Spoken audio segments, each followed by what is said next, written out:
British soldier. All around the globe you'll find him, from Gibraltar to Hong Kong. Everywhere he stands against the threatening years, staunch symbol of our common will to order.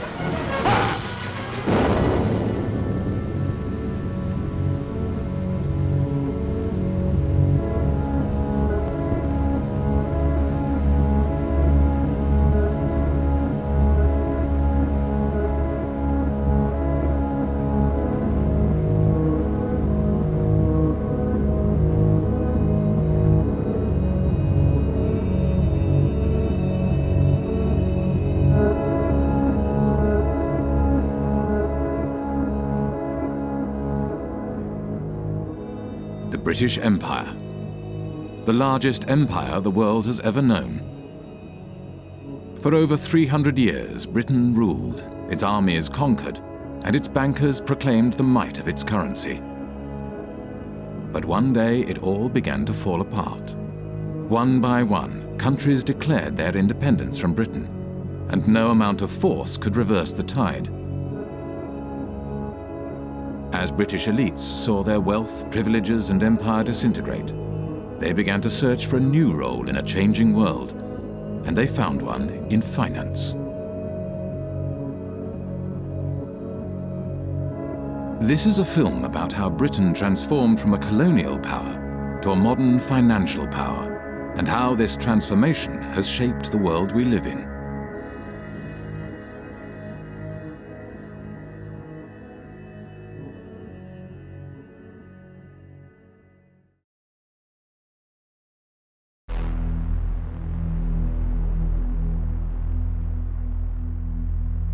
In the days of the British Empire, the City of London was the world's biggest global financial centre. The City of London was the kind of beating financial heart of the British Empire. The historians Kane and Hopkins call it the governor of the imperial engine. All these countries in the empire used to use the sterling currency, and the City of London was kind of the financier of this zone, not just inside the sterling zone, but outside the sterling zone as well. As Britain's empire declined, so too did the City of London. One British Army truck is bombed, killing 2 soldiers and wounding 12. As rioting becomes daily more widespread on Cyprus, young people of high school age take an increasing part in the violence. Here, a group of girls are being dispersed after a rock-throwing battle with British military police. With the decline of empire, British commercial interests across the globe were under threat. In 1956, Egypt nationalized the Suez Canal. A new Middle East crisis arises as President Nasser of Egypt tells a wildly cheering crowd in Alexandria that Egypt has seized the internationally owned Suez Canal. France and Britain issue a 12-hour ultimatum. Within hours of its expiration, Britain's warplanes are winging their way to Egypt, and its bombers attack 5 key cities, including Cairo. The United States was opposed to the invasion and put pressure on Britain and France to withdraw their troops. There will be no United States involvement in these present hostilities. It is our hope and intent this matter will be brought before the United Nations General Assembly. There, the opinion of the world can be brought to bear in our quest for a just end to this tormenting problem. Britain was humiliated. The Suez Crisis signified the end of Britain's role as one of the world's major powers. Following the crisis, there was a run on the sterling, on the UK pound. Some people suspect that the American government was encouraging this run on the UK pound. As financiers withdrew their money from Britain, the value of the pound decreased. To protect the value of the pound, Britain limited the bank's overseas lending. They were not able to invest abroad, and obviously they were unhappy. And we don't know exactly the context, but it's very clear that the banks or their representative made a representation to the Bank of England, which in itself was dominated by representatives from the banking industry. It seems that they have reached an agreement which was never written, that if the banks intermediated between two non-residents in a foreign currency, in that case the dollar, then this particular intermediation, this particular deal will not be considered by the Bank of England under its own jurisdiction. The banks began to create a market for dollars in London, called the London Eurodollar market. To differentiate these euro market activities from their domestic banking activities, banks kept two sets of accounts. The Bank of England, the UK regulator, declared that the London euro market accounts were not in London. They were elsewhere, and therefore it had no responsibility for regulating them. It's about providing a legal space in which you pretend activity is taking place. And the importance of that is that you pretend it's not taking place in the economy where it really is taking place. So you're taking activity from the place where it's regulated and taxed and pretending that it's happening elsewhere. Now, where doesn't really matter, it's just elsewhere.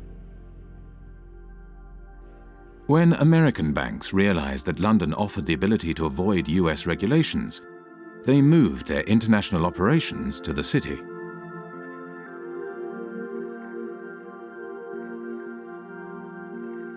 Around the same time as American banks were moving their international operations to London, another new kind of financial space began to emerge, far away from London, in Britain's overseas jurisdictions, the last remnants of empire. Back in the 60s, the Cayman Islands was a complete backwater. The stories go that mosquitoes were so thick in the air, sometimes they were enough to suffocate cows. That's a legend that you hear about the Cayman Islands. I don't know how true it was, but there was nothing happening there. Accountants and lawyers from London arrived in the Cayman Islands and other British dependencies and began to draft a set of financial secrecy laws and regulations. Because these jurisdictions' main selling point was secrecy, they were called secrecy jurisdictions. What the Cayman Islands was doing was straightforwardly illegal activity. Drugs money was coming in huge quantities, tax evasion, whatever you wanted, you could have it. The Bank of England was observing the developments from London and noted in a report marked secret, dated 11th of April 1969, "We need to be quite sure that the possible proliferation of trust companies, banks, etc., which in most cases would be no more than brass plates manipulating assets outside the islands, does not get out of hand. There is, of course, no objection to their providing bolt holes for non-residents, but we need to be sure that in so doing, opportunities are not created for the transfer of UK capital to the non-sterling area outside UK rules." These small territories, the last remnants of the British Empire, which are still overseas territories today, they are still the last remnants of the British Empire. There are 14 of these overseas territories. 7 of them are bona fide tax havens, including the Cayman Islands, Bermuda, the British Virgin Islands. Some of the biggest tax havens in the world today are still British. With access to large amounts of offshore money, the euro market grew rapidly.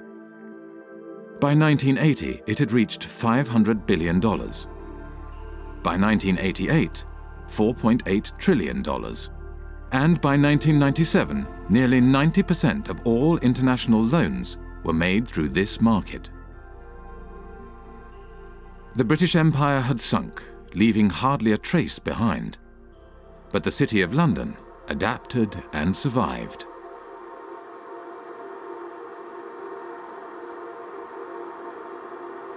The City of London, London's financial district, is a peculiar place.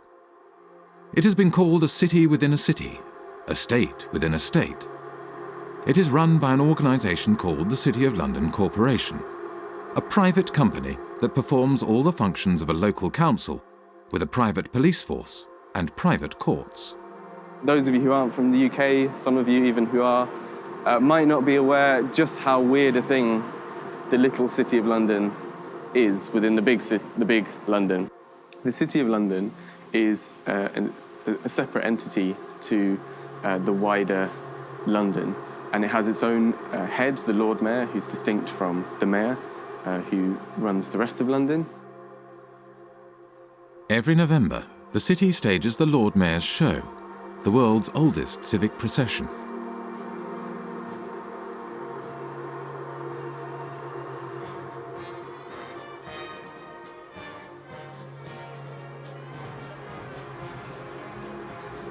The City of London has long had this curious legal status because back in 1066, when William the Conqueror came over, the city was one of the only portions of England that he failed to conquer, and he struck a deal with the city in 1067 that allowed them to continue functioning. To this day, the City of London is exempt from numerous laws that govern the rest of Britain. Its political system derives from the Middle Ages. The city's electorate is dominated not by its residents, but by the private businesses operating within the city. Its Lord Mayor is selected by the heads of medieval guilds. They have a representative in the House of Commons called the Remembrancer. Apart from the clerks of the court of the House of Commons, he's the only unelected person there. All other lobbyists have to stop, in the lobby. They're not allowed past the lobby. The City of London has a permanent representative in the House of Commons, whose role is to report back to the City of London Corporation and to lobby Parliament on behalf of the city. The Corporation of London, clearly, it's a unique and interesting phenomenon that should have attracted many political scientists, political economists and economists. But I don't know of anyone who has studied systematically the Corporation of London and its impact on policy or economic policy. So we can only surmise. Some people assume or surmise that the Corporation of London is extremely powerful and is able in one way or another to shape British policy, particularly in financial matters. Clement Attlee, the Prime Minister after the Second World War, had something to say about the City of London Corporation. He did, yes. So over and over again, we have seen that there is in this country another power than that which has its seat at Westminster. The City of London, a convenient term for a collection of financial interests, is able to assert itself against the government of the country. Those who control money can pursue a policy at home and abroad, contrary to that which has been decided by the people.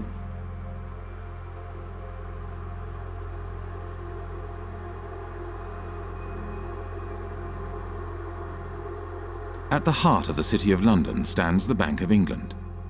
The Bank of England is not just a central bank, it is also a financial regulator.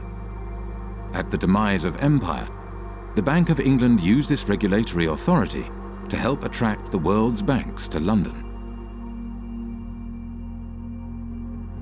In 1972, the Bank of England issued a license to the Bank of Credit and Commerce International, which set up its head office in London. Within 10 years, BCCI grew into the 7th largest bank in the world. 10 years later, BCCI was bankrupt. The deputy director of the CIA, Richard Kerr, said late today that the CIA did use BCCI to support CIA activities overseas. But BCCI had not just collaborated with the world's intelligence services. It had also engaged in extensive financial fraud, money laundering, and terrorist financing. BCCI constituted international global crime of a level that boggles the mind. BCCI was financing terrorism. The Bank of England knew it, says the report, but instead of supervising it properly, it tried to prevent the bank's collapse. I am saying very directly that the Bank of England had sufficient information in front of it to close BCCI 15 months earlier than it did.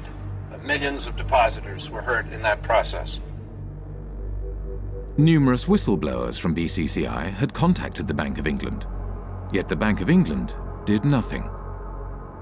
The Bank of England had plenty of time to intervene and investigate, but it did not do so because the tradition at that time, which still survives, is that, well, actually, you have to just kind of send hints and talk over lunch tables with the chaps regulating other chaps, and all would be well. Robin Lee Pemberton, the governor of the Bank of England at the time of the collapse of BCCI, commented, "The present system of supervision has served the community well. If we closed down a bank every time we found an incidence of fraud, you would have rather fewer banks than we do at the moment." London was a place for banks to engage in business that was not allowed elsewhere, where senior bankers did not have to worry about the consequences of their actions. This is one of the reasons why today there are more banks in London than in any other financial centre. In Britain, nobody goes to jail. No bankers go to jail. They generally don't. They are a protected species. And that is part of the offshore business model of the UK, is to say, we will protect you, we will bring your money here, we will look after you. We're not going to put you in prison, we'll let you do what you want.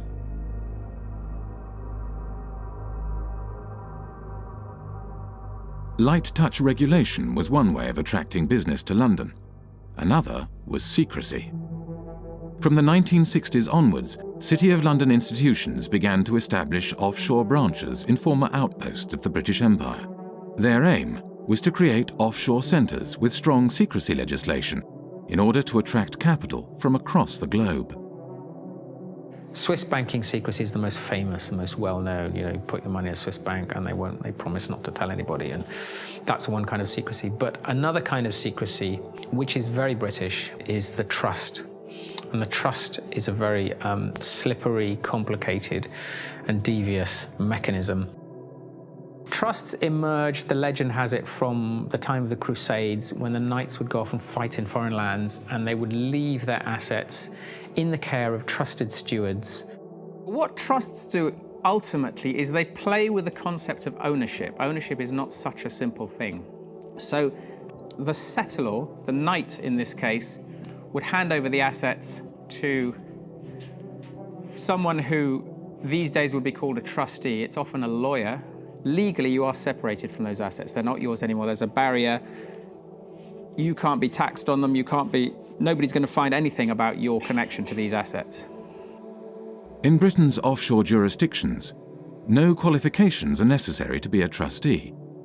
Anyone can set up a trust and act as a trustee. There is no registry of trusts. There are no bodies to certify that a trust has been set up. The only persons who know about the creation of this agreement are the trustee and the settlor. There's no obligation to register it. There is no financial reporting obligation of trusts. They're not required to put annual statements onto account anywhere. So actually trusts are, to all intents and purposes, invisible arrangements. Economist John Christensen was an economic advisor to the secrecy jurisdiction of Jersey for 10 years. We're not talking about a few million. We're talking now about trillions. Trillions of dollars of capital, which apparently belong to nobody. For tax purposes and for other purposes, they belong to nobody. Everything, works of arts, gold bullion, racehorses, cars, real estate, not just financial assets, but a whole load of non-financial assets belong to these trusts, sitting there belonging to nobody. Now think that one through, because we are talking about maybe as much as $50 trillion of assets sitting offshore behind these instruments. Well, the Cayman Islands are among several British overseas territories who have signed a new information exchange agreement with Britain and the rest of Europe to tackle tax evasion. The countries are now required to automatically provide details of the ownership of bank accounts and how they're used. Cayman became the first signatory last week. It's important that the Cayman Islands should be recognised as the first overseas territory to sign such an agreement with the United Kingdom. And I think this importantly reflects the constructive approach that the Cayman Islands has taken in delivering our shared objective of rooting out tax evasion. The trust lies at the core of the British secrecy model. They don't use banking secrecy. The Swiss use banking secrecy. The British, of course, are only too willing to kill off banking secrecy because they will then capture a larger market share. That's why the Brits are doing this. Trusts are the basic building block of Anglo-Saxon secrecy, and they form the basis from which complex offshore structures are created. Every secrecy jurisdiction offers a specific set of services, from trusts to shell companies to secret bank accounts and nominee directors. The combination of these services into complex structures, spanning multiple jurisdictions, enables the creation of secrecy structures that are almost impossible to penetrate. An offshore structure will often have a trust kind of sitting at the top of it. The trust will be here managing the assets, kind of controlling the assets. Underneath it, the trust will own some shell companies. Each one might be in a different jurisdiction. So you might have a trust in one jurisdiction whose trustees are somewhere else, whose beneficiaries are somewhere else, which owns offshore companies somewhere else. Each of these companies might then own assets, so that they might own, a bank account, a racehorse, a yacht, a painting, a portfolio of shares or whatever. There are numerous variations of trusts and offshore secrecy structures. There are offshore lawyers whose work entails the creation of ever more complex and obscure structures. The aim of these structures is to hide the identity of the owners of offshore assets and allow offshore wealth to be recycled back into global markets. But looking on the amount of money being administrated from tax havens, you see that it is a curve going like this. And all the talking we have been doing along with other wonderful people fighting against tax havens has not changed anything, It is the word where you say, go on talking, and go on talking, you're interesting me, and I'm going on doing what I want to do. We know everything today because we have had the Panama Papers, we have seen it, and we are not able to act upon it. And we are not able to act upon it because this system is really protecting the few people that are having benefit from it. And these are in percentage very few people, but they are powerful.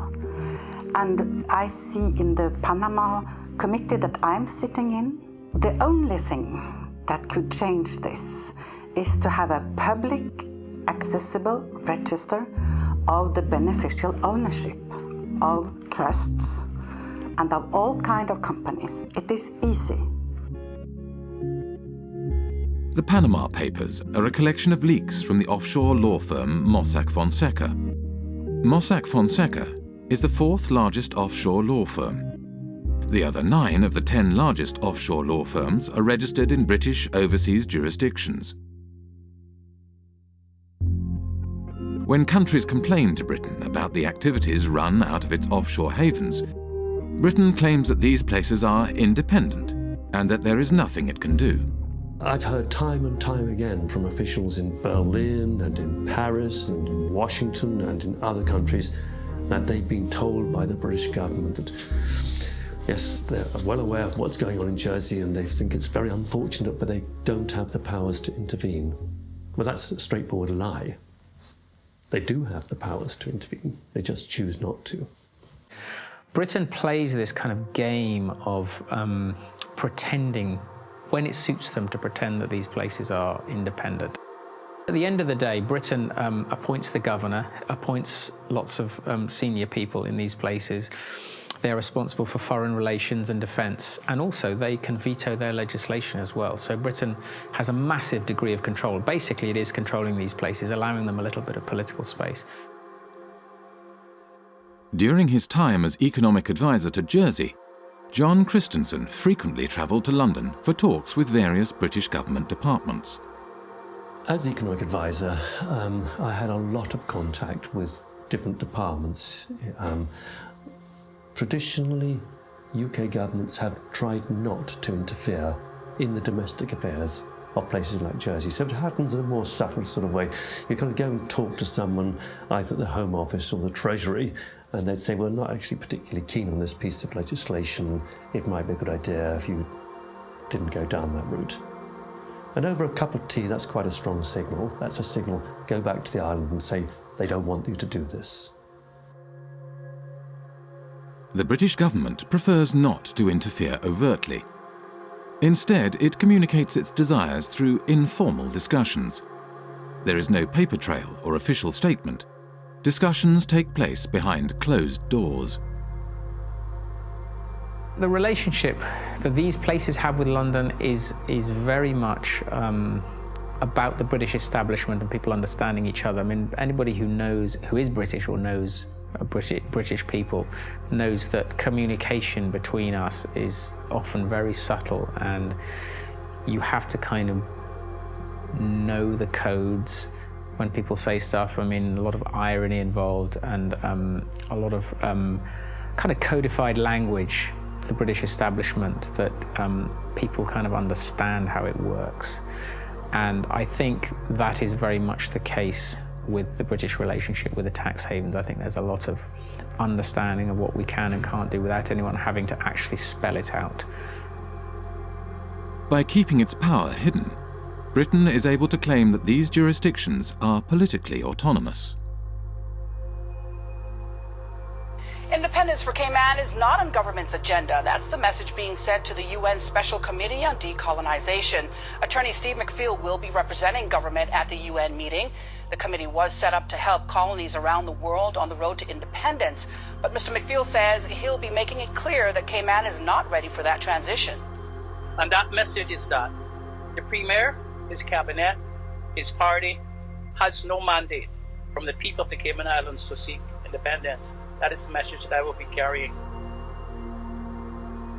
When the Bahamas declared independence from Britain in 1967, the offshore bankers relocated to the Cayman Islands and continued their business from there. It was the British connection that reassured bankers and their clients that their money was safe. This British bedrock, that is what has allowed these places to become so trusted by the financial services industry and offshore finance and all these people. In reality, much of the wealth administered in Britain's offshore havens is controlled from London. The City of London, by and large, likes to do its really dirty work outside London. There might, heaven forbid, be a regulator who actually takes the job seriously and starts to prosecute them for fraud in London. So better to do the frauds offshore in Gibraltar or Jersey, where there's much less risk that a serious prosecution will ever happen. Deals are often discussed and concluded in London, but then registered offshore for tax, transparency, and regulatory purposes. What they allow the city to do is to get involved in dirty business, but then when the scandal hits, to say, well, they're kind of independent, there's nothing we can do about those places, that's not us, that's tax haven activity, and we're the city, you know, we're not involved in that kind of stuff. So it's an incredibly kind of convenient relationship. The City of London has shaped the way in which Jersey, Guernsey, and the British Overseas Territories have developed as tax havens. I see these places as the Frankensteins created by the City of London. Today, the UK is the world's largest provider of international financial services. The UK has an almost unique role in global finance. If you look at data, the kind of data that we've constructed in the Financial Secrecy Index, you can see the relative shares of each country in the global provision of financial services exports. That's financial services to non-residents. Now, there are two big centres, and everything else is quite small in comparison. The two large centres are the United States, with around 19% of the global market, and the United Kingdom and its offshore jurisdictions, which have around 25% of the global market. And if you add to that other jurisdictions, ex-colonies, but recently independent, fairly recently, by which I mean Hong Kong, Singapore, maybe even Dubai and Bahrain, and Cyprus, then you reach a figure of nearly 40%. And I think that figure represents better the position of London in the global financial market. The soldiers left, the administrators left all the colonies, but they still kept a significant degree of control over the financial flows from these former the former parts of empire in the rest of the world. So you could describe it as a second empire, Britain's second empire, sort of hidden financial empire spanning large parts of the globe. At the time of the British Empire, the City of London was the world's largest global financial centre. Not only Britain's colonies, but also independent countries did their banking in London and used the empire's currency for trade and financing. As the empire declined, so too did the City of London. The establishment of the London Euro market enabled City of London banks to continue to exploit their empire-era networks and expertise, and the creation of secrecy jurisdictions gave banks access to large amounts of cheap money. International banks from across the globe set up branches in London and Britain's offshore jurisdictions in order to take advantage of this new system. This system has taken the place of the occupation, up till 62 for France, I don't know for England, but about the same time. England were physically present in India, for instance, or in other colonies. And when you look at the money flows through the tax havens, they are increasing when we withdraw from the colonies. We are still plundering developing countries as former colonial powers. Wealthy individuals, organized crime, and corporations shifted their wealth offshore in exchange for secrecy and no tax. And as countries around the world began to deregulate and open their economies, it became ever easier to do so. Today, as much as half of all global offshore wealth may be hidden in Britain's secrecy jurisdictions. One of the losers is Africa, whose flight capital flows mostly into the modern British spider's web. I think it's no coincidence that Britain's offshore empire emerged more or less at the same time as the collapse of the former empire. We tend to think of Africa as being a huge net debtor to the rest of the world. But that was the extent of their debts at the end of 2008, 177 billion. The debt of sub-Saharan African nations stood at $177 billion in 2008. Yet the wealth these countries' elites had moved offshore between 1970 and 2008 is estimated at $944 billion, over 5 times their foreign debt. $944 billion. Do the maths. Far from being a net debtor, Africa, sub-Saharan Africa, is a net creditor to the rest of the world. As capital moved offshore, African nations borrowed money from international banks at high interest. Over time, these debts became so great that they may never be repaid. Secrecy jurisdictions were starving developing nations of their wealth and their tax revenues. For a long time, a lot of developing countries, including recently Ecuador, have been trying to set up a UN tax body which is of a higher value than what is currently there, which is the UN Tax Committee. And every time this has happened, it has gotten blocked. During the financing for development process in Addis Ababa last year, I think it was the UK and the US that blocked attempts again to set up this World Tax Organization. So why would they not want to have democratic decision-making in global decisions on how tax gets collected across borders? I don't understand this. As long as we have cross-border activity that involves both criminal and legal activity, as long as we're unable to separate the two, this is going to continue to be a problem. Western nations block attempts to provide greater transparency of international financial flows and the implementation of global standards for the collection of tax across borders, whilst elites in developing nations use offshore centres to hide their wealth offshore. The oil from Gabon has not benefited people in Gabon. And this is true for the copper in Zambia, for the gold in Mozambique or in Mali. They have benefited the company that do extract it and their shareholders. It has benefited the corrupt elite in the country. In developing countries, the offshore system of tax havens has facilitated the looting of these countries by their elites. It has enabled them to steal the money and keep it safe somewhere else. Illicit financial flows, because the anonymity that drives them creates incentives for people in positions of power to be corrupt. This is why there's a group of countries where development progress is so difficult.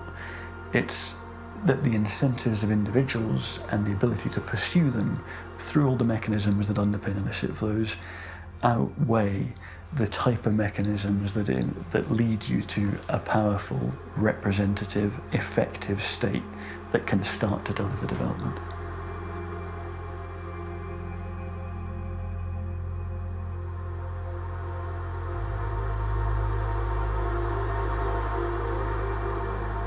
Worldwide, developing countries lose over $1 trillion every year in capital flight and tax evasion. Most of this wealth flows into large Western nations like the United States and Britain and enables their currencies to stay strong, whilst developing nations' currencies remain weak. But illicit flows into Western nations also had another unexpected side effect. The economies of the United States and Britain began to financialize. The origins of this financialization, or de-industrialization, go back to the 1960s. Anti-war demonstrators protest U.S. involvement in the Vietnam War in mass marches, rallies, and demonstrations. President Johnson, meanwhile, let it be known that the FBI is closely watching all anti-war activity. In the 1960s, U.S. economist Michael Hudson was working at Chase Manhattan Bank on Wall Street as Chase's balance of payments economist. During the 1960s, the United States balance of payments deficit was entirely a result of foreign military expenditures. Dollars were flowing out of the United States as a result of the cost of the Vietnam War. The United States attempted to prevent the dollars flowing to Vietnam from being deposited in foreign banks. The government asked Chase to set up a branch in Saigon during the Vietnam War. And as you can imagine, it didn't have windows. It was sort of a fortress. It lost money, but the government went to Chase because it said, if you don't get this money that's being thrown off by the military in Vietnam, then it's going to go into French banks. It'll get to General de Gaulle, and you know what he's going to do every month. He's going to cash it in for gold. That's what the United States was trying to stop. The US was not successful in stopping the outflow of money, so it began to hatch a different plan.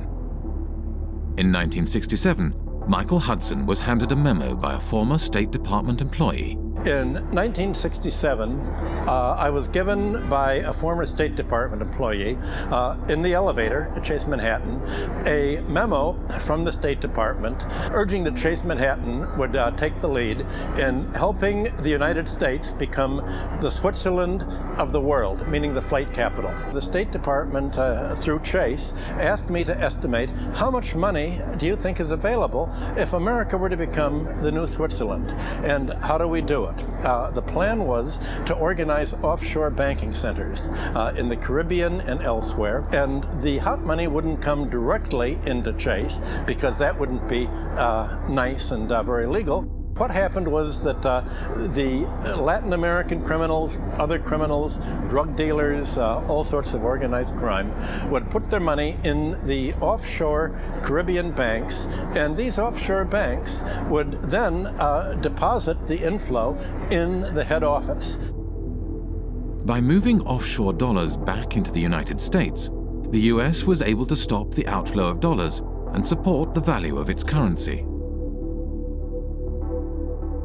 Every country looks to its foreign exchange rate. And the foreign exchange rate is not only imports and exports, it's capital movements.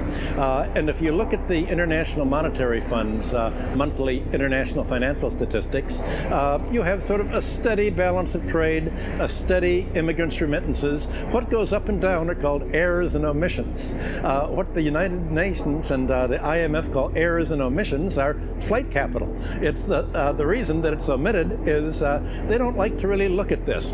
In the 1930s, Roy Ovid Hall, economist for the U.S. Commerce Department, wanted to include criminal movements in the balance of payment statistics.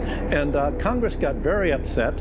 I was told in Washington, the argument was, we're a Christian country. We don't want to report crime. It's just, don't look at it. And they forbid him to include criminal money in the balance of payments. I guess now you call it errors and omissions. You don't call it criminal inflow and outflow.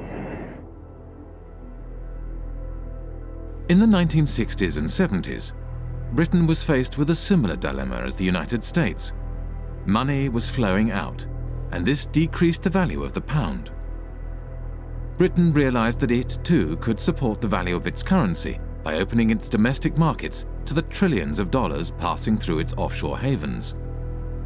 But just as in the United States, this had an unexpected side effect. The British banks today, just as in the 19th century, don't put their money into British manufacturing. They put their money into real estate speculation, into financial speculation, foreign currency trade.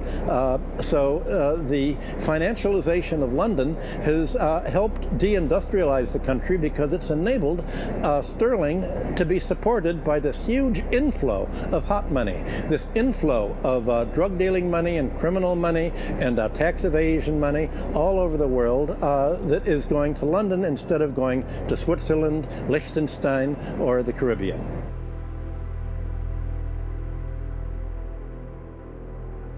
With the silent backing of the United States, Britain's offshore havens grew rapidly, and before long, the offshore system developed into the world's dominant international financial market. Few were aware how this market functioned. In 1986, economist John Christensen went offshore to investigate.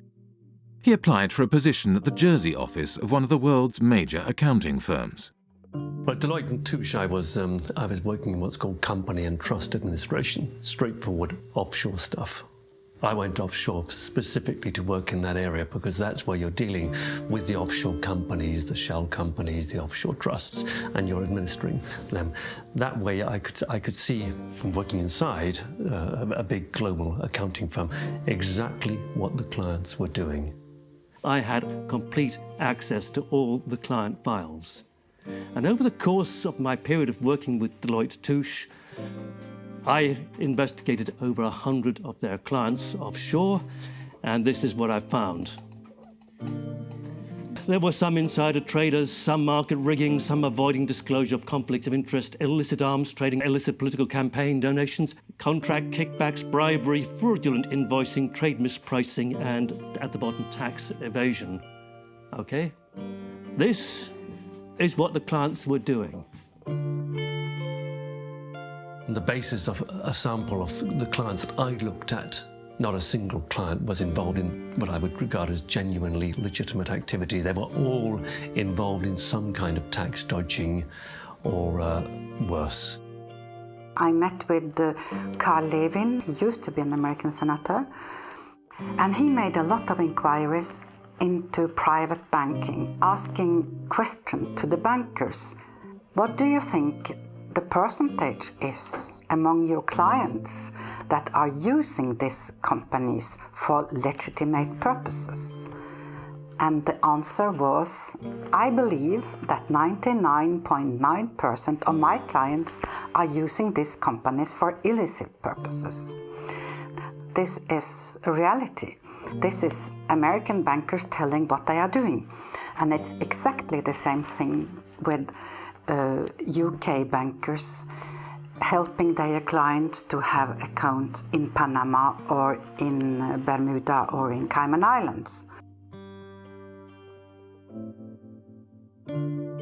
high-secrecy jurisdictions are heavily used for fraudulent and grey area financial activities, areas where secrecy is not just desirable, but a necessity. Legitimate financial activity has no need for the secrecy offshore havens provide, nor a desire to pay the high fees offshore banks and law firms charge. Today, close to half of the world's secrecy jurisdictions are British dependencies.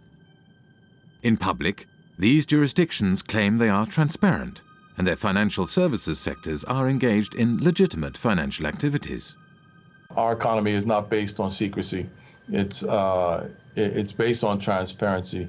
It's based on a sound regulatory environment. It's based on good governance and good government. With a British government legal system. That's what our financial institutions are based on. Well, tonight we have a response from the head of Cayman Finance after a group of U.S.-based anti-tax evasion activists announced plans to travel to Cayman to draw attention to what they feel is corporate tax evasion.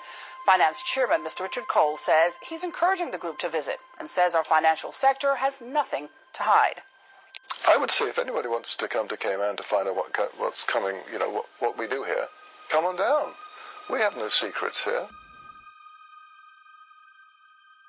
When I went to the Cayman Islands back in 2008, I think it was, I called the government spokesman and he said, okay, we have had an order from on high that nobody is allowed to speak to you. You are off limits. In 2011, journalist Nicholas Shaxson released Treasure Islands, a groundbreaking book about the offshore system. The author of a series of international media reports says he would welcome a debate with Cayman Finance Chair Tony Travers. Mr. Travers recently called Nicholas Shaxson an imbecile with the understanding of an 11-year-old. There are always going to be the politics of envy. Now, the politics of envy are exacerbated by imbeciles who don't actually understand what's going on in the Cayman Islands. I don't know what he's talking about. And furthermore, he doesn't know what he's talking about. The Cayman Islands is the 5th largest financial centre in the world. It hosts 80,000 registered companies, over 3/4 of the world's hedge funds, and $1.9 trillion in deposits. It has a population of 60,000, roughly equivalent to New York's homeless population. A strange mixture of characters populate the offshore world. British ex-public schoolboys, members of the world's intelligence services, global criminals, assorted lords and ladies, and bankers galore. With so much at stake for so many wealthy and powerful individuals, it may come as no surprise that Britain's offshore havens have developed their own curious mechanisms to prevent information from leaking out. For many people who work offshore and who don't like what they're doing, it's very hard indeed to dissent because they will be attacked personally with a degree of viciousness which is quite extraordinary. Most of the time, the instruments of suppression are relatively sophisticated. You won't get promotion by doing this, or your family won't like it. It's not generally, let's slam them in prison. That's far too crude. We are talking about very substantially, the establishment, the British establishment in these cases. The mechanisms are very, very subtle. Sort of ostracism is one way of doing it. These peculiar mechanisms for, if someone tries to blow the whistle, you find all sorts of methods that aren't just fire them, you give them far too much work to do, you steer them in a different direction. One person who is intimately familiar with how suppression works offshore is former Jersey Senator and Health Minister Stuart Sivray. In 2009, he leaked a report on a rogue nurse suspected of killing patients at Jersey's hospital. It all came to a head during a state's debate on Tuesday the 10th of March. Senator Stuart Sivray brought the sitting to a standstill, claiming Senator Jimmy Pershard had sworn at him and told him to go and top himself. Senator Pershard denied the claim, saying, "I absolutely refute that." But less than a week later, he was forced to admit he'd lied. Senator Pershard has now admitted that on another occasion he did tell Senator Stuart Sivray to go and do everyone a favour and slit his wrists. I was arrested at my house one morning by 6 plainclothes police officers. There were another 2 specialist data search police officers on hand, and also another 2 police officers in full body armour, one of those battering rams they kind of use in drugs raids. So 10 police officers descended on me without a search warrant. The property was turned over from top to bottom. All of the computers were seized and searched. All kinds of private constituency data was stolen by the police. Shortly after we began filming, a police officer exited the police station. As he hurried past, he grinned at the camera. The officer was on his way to test the sirens on his motorbike, which he did at intervals throughout much of the remainder of the interview. When it came to prosecuting me, Stuart Sivray was prosecuted under the data protection law. Now, when the authorities were prosecuting me, I claimed that this was a legitimate public interest disclosure defence, and I, with an expert witness, was able to produce a set of reports that effectively destroyed the prosecution case. In reaction to this, the magistrates ruled that Stuart Sivray's defence case, that he had leaked the report in the public interest, would no longer be admissible, but continued to prosecute him all the same, without a defence case. Over the past 7 years, Stuart Sivray has been repeatedly taken to court and imprisoned 3 times. He does not know when or if the persecution will end, nor does he know when he will find himself behind bars again. To look at Jersey from the outside, it looks like it's got a prosecution system, it looks like it's got a court and a legislature, but none of it's real. It's a Potemkin village. None of these systems in Jersey meet the tests of being objective or actually functioning properly. The experience that Stuart Sivray had is, he's perhaps at the blunter end of the scale. He was simply suppressed and taken to court on trumped-up charges. So let's carry on pretending to do the interview. They might get bored. This is the kind of how oppression happens in Jersey. You see, all kinds of little things get done to harass people. Even they don't often go to the kind of extremes that they did against me in terms of actually arresting me and putting me in prison. But the authorities use all kinds of other lesser little methods to interfere with people, kind of sabotage things. Obstruct people, make life difficult for people. If you annoy the establishment in Jersey, you won't get a job here. Your children won't get decent jobs. That's kind of how it works. I went to Jersey in March 2009 with Nick Shaxson. About 24 hours after we arrived in Jersey, we were there for several days.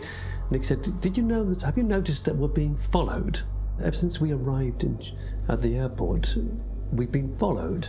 He said, don't look now, but we're being followed now. Turns out he was quite correct. We were being followed.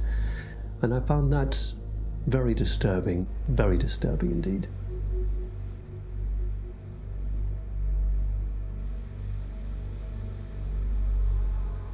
They have a saying in Jersey, if you don't like it here, there's always a boat in the morning. Jersey Finance promotional literature states, Jersey represents an extension of the City of London. It's where the City of London chooses to do many of the activities which they couldn't do in London itself.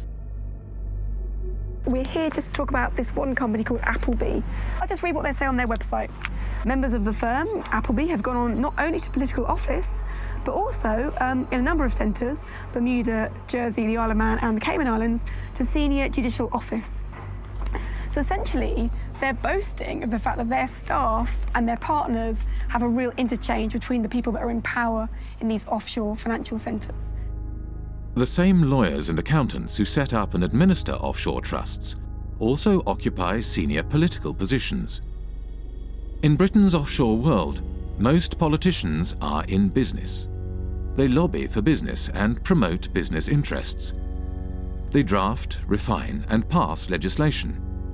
Politicians sit on the boards of the companies they are supposed to regulate. There is no place for dirty money in Britain. Indeed, there should be no place for dirty money anywhere. The challenge I'm laying down for every country today is to root out the rot of corruption, to ensure transparency over what your own companies are doing, require transparency for foreign companies in your country too, and work with us to spread this approach to transparency around the world. In public, British politicians claim they are cracking down on secrecy jurisdictions and corruption. But in practice, they do the opposite. When I talk to politicians in Brussels, they say that they've had more lobbyists from London, and including politicians, come to them to protect the City of London's interests than they've had from every other European member state combined, which gives you some idea of the extent to which British politicians see themselves as essentially lobbyists for the City of London. We begin with our big story. Cayman's efforts to ensure transparency in its financial services sector is being recognised by the international community. Earlier this week, the UK's Prime Minister David Cameron told Parliament that the tax haven label placed on its crown dependencies and overseas territories is unfair. Many British politicians have personal and business ties with the City of London and British secrecy jurisdictions. Former British Prime Minister David Cameron's father, Ian Cameron, was an expert in offshore funds and was involved in offshore trusts from the 1980s onwards. At this courthouse behind me here in St Helier, we found this. It's a document called a grant of probate, and it's attached to the English will of none other than Ian Cameron, David Cameron's father. Say hello to Mum and Dad. Hi, Bar, how are you? Good to see you. Ian Cameron was certainly a wealthy man. In 2009, his personal fortune was estimated by researchers for the Sunday Times Rich List at £10 million.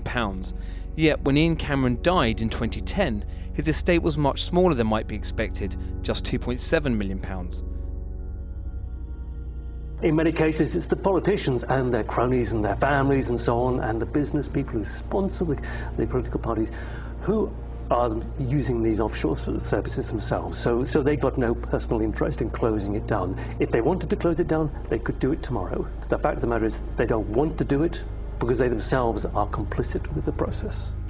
If you come from the same kind of background, you know the right people, then all the kind of legal niceties will often fall away. You can get away with doing all sorts of things that they wouldn't just let any old person, you know, if you came knocking on the door saying, can you set up an offshore company to do this, they'd tell you to get lost. But if you're part of the networks, you can do these kinds of things. So that's a very important part of the whole system. Upper class British public school kind of establishment that has been there since, you know, for centuries. The British establishment, an old boys' network of privileged elites, had carved out a lucrative niche for themselves in the offshore world after the demise of empire. They transformed themselves from administrators of empire into financial handlers for the global elite and multinational corporations. As more money flowed offshore, societies around the globe began to feel the impact of the offshore world. The reality is not what you believe, that your prime minister has the power to decide on the future of your country. The power is hidden here. We have country after country around the world where the lack of financial transparency about taxation, about ownership, about corruption has undermined the extent to which governments deliver representative policymaking for their citizens. You know, we have extreme cases like the hiding of tax evasion by people in finance ministries in Greece, in France. But we also have this system that in general is geared towards anonymous company ownership, the anonymous ownership of properties across London, of half of the land in Scotland.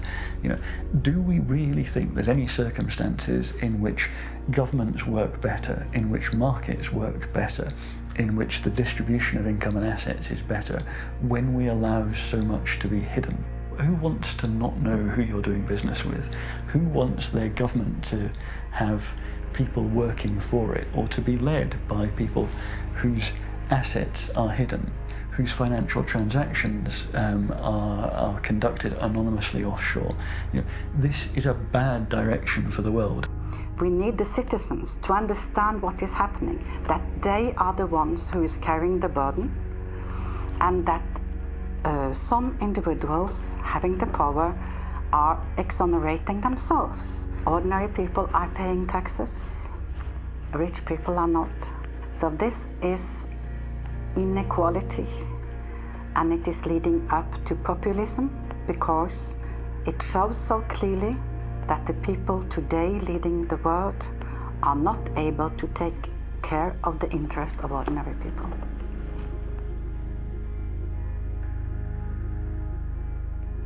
Back in the 60s and 70s, tax evasion or pushing back against taxation, it was kind of seen as anti-establishment. So, the Rolling Stones and Phil Collins, all these people kind of going offshore, going away. It was seen as a sort of rebellious thing to do. And if you fast forward to the present day, now that is the establishment. The offshore system is the establishment. Today, offshore is the way elites and multinational corporations conduct their affairs. Tax evasion is the way business is done. This kind of sophisticated cheating requires a huge infrastructure. We like to talk about the pinstripe infrastructure of highly educated people who think it is their right to help others to cheat societies. We have a new mafia in town. It does not actually shoot people, does not put bullets in their kneecaps, but its trade is just as deadly. It deprives people of opportunities to have healthcare, education, security, justice, and essentially a fulfilling life. Accountants form the backbone of the offshore system. They administer the structures that allow individuals and corporations to shift their money offshore and evade taxes. There are about 2.5 million professionally qualified accountants on this planet. About 330,000 are in the UK.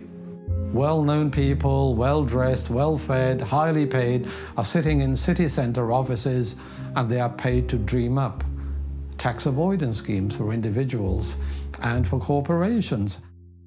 We can all elect a government which says, vote for us, we will give you better healthcare, better education, better security.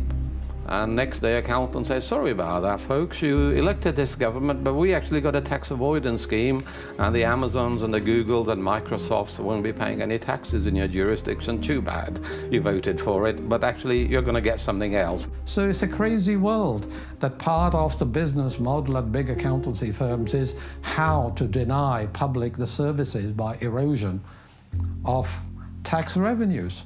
And these firms are then rewarded with government-funded contracts, and the same firms are then advising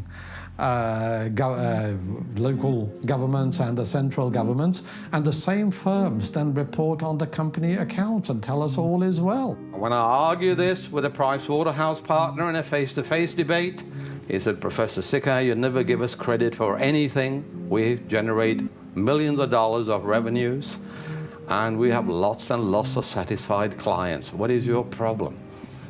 And my response was very simple: that's the language of drug pushers and pimps.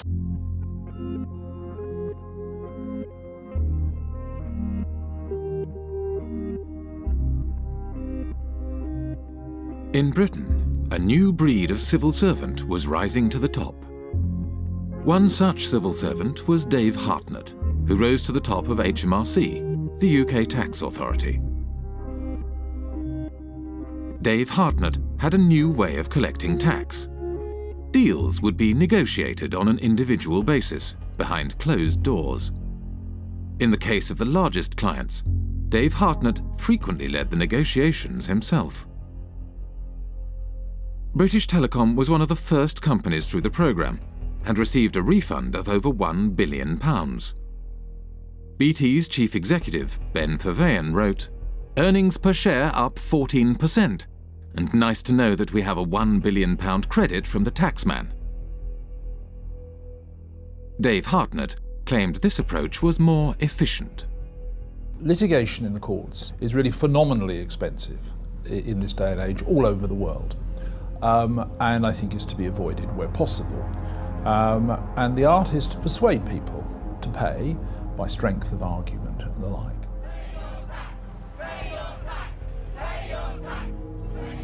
After protests erupted in 2011, the Treasury Select Committee questioned Dave Hartnett. Dave Hartnett claimed he could not give any information due to taxpayer confidentiality. What in statute prevents you from disclosing information to Parliament? All my advice, Mr. Barclay, so far has been that I am prevented, and my colleagues are prevented, by the Act and by the decision of the Commissioners. Dave Hartnett failed to mention that the legal advice he had received stated that the disclosure of information was at the discretion of the head of HMRC. The head of HMRC was Dave Hartnett himself. Just like the mafia has penetrated the state, accountancy firms have also penetrated the state. The head of anti-avoidance in the UK tax authority is from one of these firms. The newly appointed chairman of Her Majesty's Revenue and Customs, which is a tax authority, is a partner from KPMG. Their partners have penetrated the state. They are running the Treasury. Britain's financial services industry had penetrated the state and began to shape its laws for its own benefit. The degree of political capture by the City of London, by the big banks and the big law firms, is so enormous that the politicians have effectively become their spokespersons. With the government unwilling to act in the interest of the public, a group of protesters confronted Dave Hartnett at a private event in Oxford. Hi everybody, I'm sorry to interrupt. I'm just going to take a few moments of your time. Here tonight to present Dave with an award. It is the Lifetime Achievement Award for services to corporate tax planning. Thank you. Thank you very much. Dave's been a great friend to the industry, a great friend to many of us over the years, and really we just can't thank him enough for what he's done. Obviously us at Vodafone, it saved us billions off our tax bill, and our friends at Goldman Sachs as well, we've also saved us millions as well. 25 million or so. These people are trespassers and intruders. And I know you've had problems with those pesky This is an unlawful conspiracy to trespass. And you will go, sir. You will depart immediately before we set the dogs on you.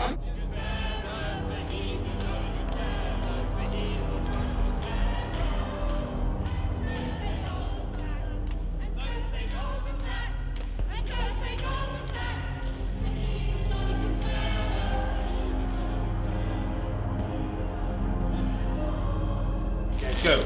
You're trespassing. So sorry. Please You are trespassing, scum. Go.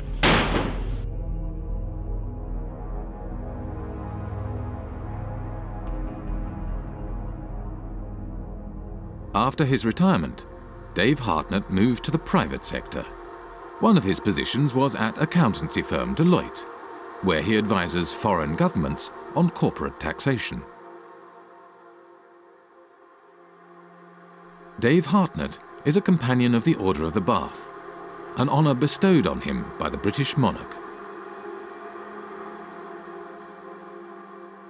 We have former ministers acting as advisors to accountancy firms. Accountancy firms provide jobs and consultancies for potential ministers. To my mind, really, it's an indication of corrupt structures. People are buying and selling influences. When a former minister works for an accountancy firm, he's not providing any accounting knowledge, he's opening political opportunities, home and abroad. That is what they are doing. I hope by now you'll share my view that I don't trust most bankers, I don't trust most lawyers, I don't trust most accounting firms. I actually think they're engaged in a conspiracy against public interest. In Britain, secrecy and complexity in finance and government help to obscure corruption in public office. Financial structures are often so complex that even after they are publicly revealed, they are not widely recognized for what they are. An example of this is PFI, the Private Finance Initiative. PFI is Private Finance Initiative. It is a way of funding public infrastructure, things like hospitals, schools, roads and bridges, but financing them via the private sector rather than the historical method, which is via central government. Over a period of 30 or 40 years, the amount of kind of repayment costs will be sort of 3 or 4 times higher overall than if you borrowed it from central government in the first place. So it's basically a giant accounting scam. Once the PFI policy has been set up, you find that the big 4 accountancy firms were actually paid members of staff within the Treasury Department who were then actually going around and selling and advising upon the implementation of PFI contracts by public authorities. Effectively saying, come to us and we will show you how to derive the most benefit from it. In other words, how to perhaps exploit the legislation. Even the offices of the state tax authority are now owned offshore. HMRC, which is the tax collector here in the UK, their offices are owned in Bermuda by a company called Mapley Steps. It's quite incredible. The company that owns the PFI contract to run HMRC's head office borrowed money from offshore investors at 15% interest. Because the interest was so high, the company was losing money.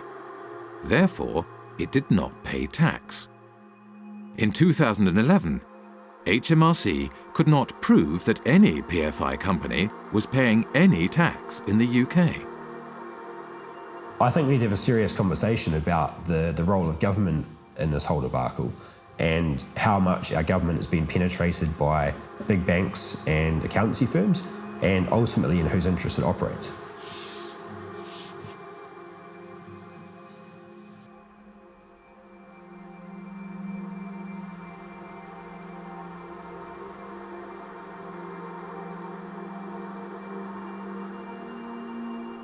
The reason we were protesting outside the Africa PPP conference is that we wanted to make sure that citizens back in Africa should hear about the fact that such policies have been a complete failure here in the UK. We know that these products are not being marketed to African countries in their own best interests. Their only motivation is to spread the reach of financial services into new markets. It's all being promoted in the interest of the City of London. What you're seeing is basically a second form of colonialisation. You've had initially occupation, resource extraction, and through that process, countries like Britain, which have had a large offshore empire, have developed significant networks, and now those networks are being used to promote and exploit financial services.